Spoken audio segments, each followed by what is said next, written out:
Buenas tardes, estimados compañeros, estimado profesor.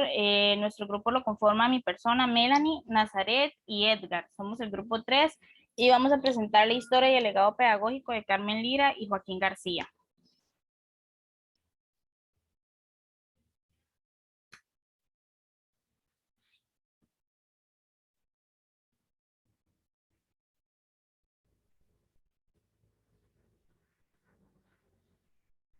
María Isabel Carvajal Quesada, nacida en 1888, oriunda del barrio Amón San José, conocida como Carmen Lira, fue una educadora costarricense. Ella es reconocida por su labor política en 1910 desde la fundación del Centro Germinal y junto con Omar Dengo y Rómulo Tovar se dedican al estudio y la divulgación a búsqueda de la justicia social, igualdad, democracia y los derechos de la mujer.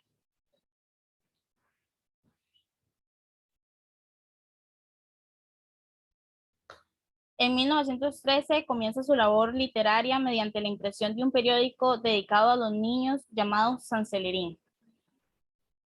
En 1914 se inicia la Primera Guerra Mundial, asume la dirección de la revista artística y pedagógica Renovación y se dedica a publicar una serie de artículos periodísticos y de cuento. Para 1918 se publican los libros de Juan Silvestre y Una silla sobre ruedas.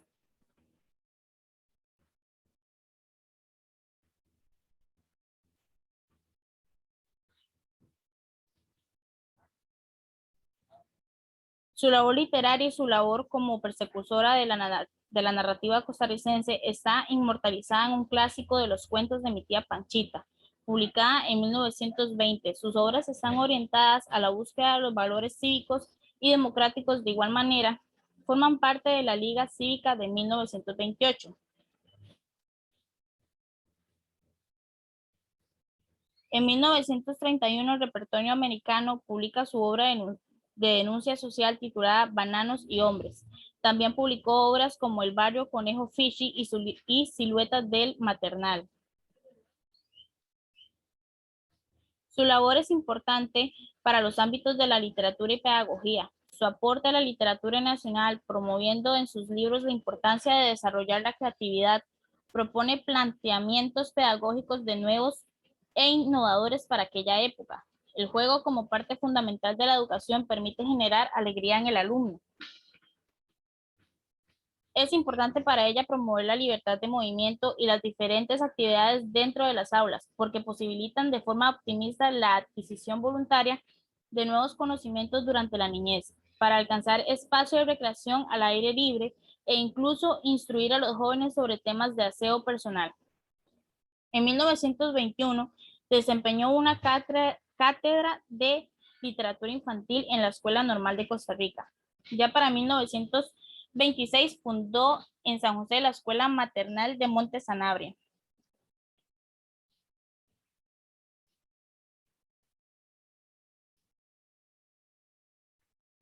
Tenía claro un compromiso radical e izquierdista dentro de los movimientos populares de la primera mitad del siglo XX. Esta mujer fue una hábil periodista y expositora del Partido Comunista Costarricense. En 1931 entra a formar parte de la dirección intelectual del Partido Comunista y colabora con el periódico El Trabajo.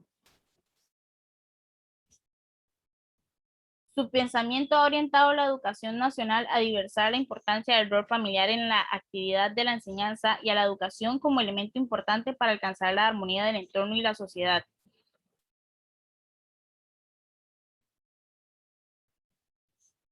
Gracias a esta propuesta vanguardista, da inicio a la educación preescolar en nuestro país al fundar la Escuela Maternal Montesanabria, donde atiende a los niños de escasos recursos. De igual forma, contribuyó a la fundación de la Escuela Normal en Heredia. Ella funda el Sindicato Unido de Mujeres Trabajadoras y la Organización de Maestras Costarricenses.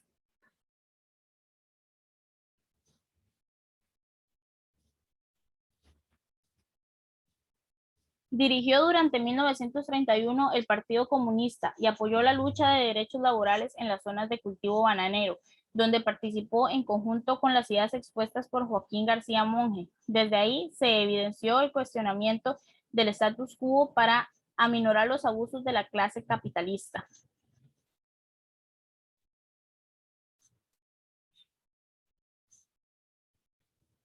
Carmen es exiliada desde finales de la guerra de 1948. Muere en Colonia Navarte, Ciudad de México. Fallece el 14 de mayo de 1949 para ser reconocida benemérita de la patria el 23 de julio de 1976.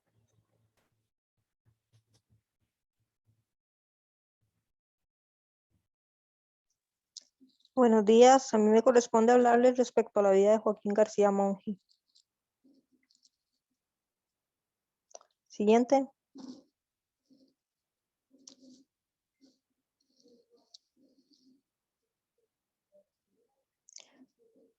Joaquín García Monge es un autor y pedagogo nacional, nacido en Desamparados el 28 de enero de 1881. Su formación se inició en el Liceo de Costa Rica, ejerciendo en 1900 en la Escuela del Edificio Metálico. Un año posterior publica su obra El Mundo. Esta es considerada como la primera novela costarricense. También trabajó como educador en el Liceo de Costa Rica. Para 1915 ya es nombrado director de la Escuela Normal y al retornar al país en 1919 trabaja durante 16 años como director de la Biblioteca Nacional. De igual manera, fue secretario de Instrucción Pública.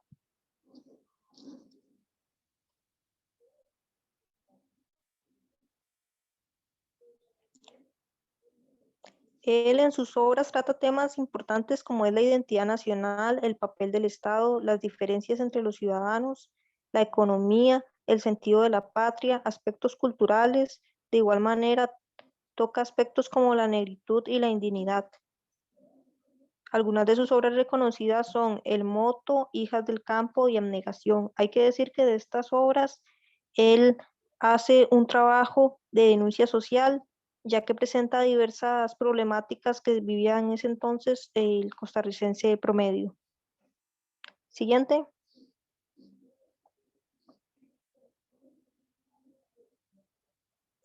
García Monge quiso crear obras bellas y escribió literatura. De ahí que sus obras siempre presentaban una preocupación por el dolor y la existencia. De igual manera, tiene una visión optimista y amante de lo bueno en los hombres. Él, a través de sus obras, buscaba expresar el sufrimiento y la incomprensión. De igual manera, él se basó en tres autores principales como Tolstoy, Unamo y Zola. Es importante decir que no fijó su atención en preocupaciones religiosas, sino que quiso ahondar en el conocimiento del ser humano. Respecto a este educador, representa sus ideas altruismo o incorruptibilidad respecto a su labor como docente y periodista. Se divisa una clara concepción laica. Él promueve la secularización del Estado. Esto quiere decir que el Estado no se involucrara con la religión en cuanto a la educación, ya que en ese entonces él veía la religión como un medio de enriquecimiento a unos pocos. Tiene una visión humanista y terrenal, nuevamente con el objetivo de potenciar el conocimiento y la razón en el ser humano. De igual manera, cree que la educación es un medio para promover la autonomía, la civilización, la renovación del espíritu y la libertad y autonomía de los seres humanos. Siguiente.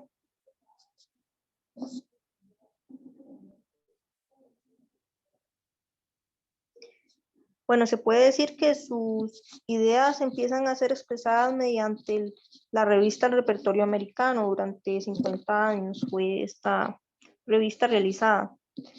Su publicación surgió en el contexto histórico particular donde se presentaba un Estado liberal costarricense y data de la segunda mitad del siglo XX. Se encontraba en crisis en ese momento el país a causa de la caída del gobierno de Alfredo González Flores y posteriormente por la dictadura de Federico Tinoco y el advenimiento de la Primera Guerra Mundial. Dice que el repertorio americano se convierte en un medio de existencia esencial para la denuncia social y búsqueda de un cambio en el país. Hay que tener presente que este educador fue visto como una amenaza en aquel entonces, ya que aparte de su acción de denuncia social, buscaba hacer de la educación una herramienta para que las personas pudieran acceder a una mejor calidad de vida. Fue un punto de encuentro, el repertorio americano, para un espacio de expresión de muchas ideas. múltiples, tanto a nivel nacional como hispanoamericano. Se contó con la colaboración de diferentes autores de América y España, en una época donde en el país no existía una casa de estudios superiores. Fue un medio que suplió muchas necesidades de reflexión y denuncia cultural, social y económica. La siguiente.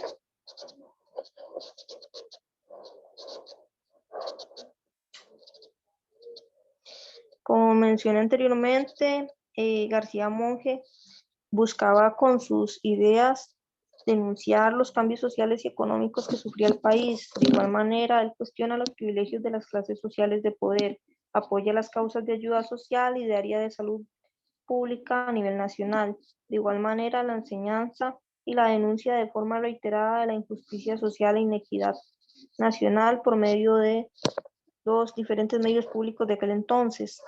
Durante su actividad como escritor, trabajó de igual manera para promover el desarrollo humano conforme a la criticidad, la razón, la intuición moral, desde diferentes dimensiones y así mejorar nuestra ciudadanía. Se puede decir que durante mucho tiempo se ha leído a Magón y Aquileo para reírse una vez más como ellos lo hacen de nuestro campesino. Magón y Aquileo son señoritos de la ciudad. Don Joaquín es un conchito de desamparados que no tiene ánimo de risa frente a la pobreza, la ignorancia, el abandono de las peonadas. Siguiente.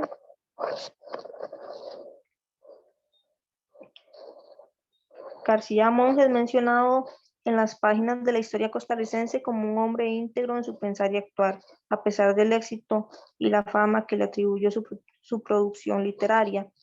Nunca cambió su proceder respecto a las luchas sociales, la denuncia de la injusticia, la corrupción política de la época, además de su ardua labor como educador modelo en el Liceo de Costa Rica y secretario de Instrucción Pública. Es muy destacable su acción como educador humanista, tanto por su labor pública como su preocupación por el sistema educativo de aquel momento, ya que la sociedad costarricense se hallaba estratificada y con pocas oportunidades equitativas de acceso a la educación. Este educador plantea la necesidad de que exista un esquema educativo que ofrezca oportunidades necesarias para el ascenso social. Siguiente.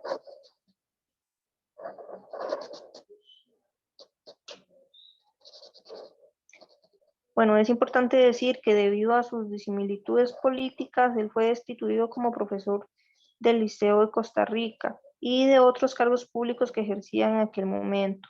Es innegable la acción costarricense desde el campo educativo, que pese a perder influencia en este sector en cuanto al trabajo en relación con el Estado de aquel entonces, sí su militancia se hizo sentir en los medios de comunicación públicas como son el repertorio americano. Hay que mencionar que 6 días antes de su muerte la Asamblea Legislativa le nombra Benemérito de la Patria. Él falleció a los 77 años el 31 de octubre de 1958. Siguiente. Y esas serían las referencias bibliográficas. Muchas gracias por su atención y espero que esta exposición les sea de mucha utilidad.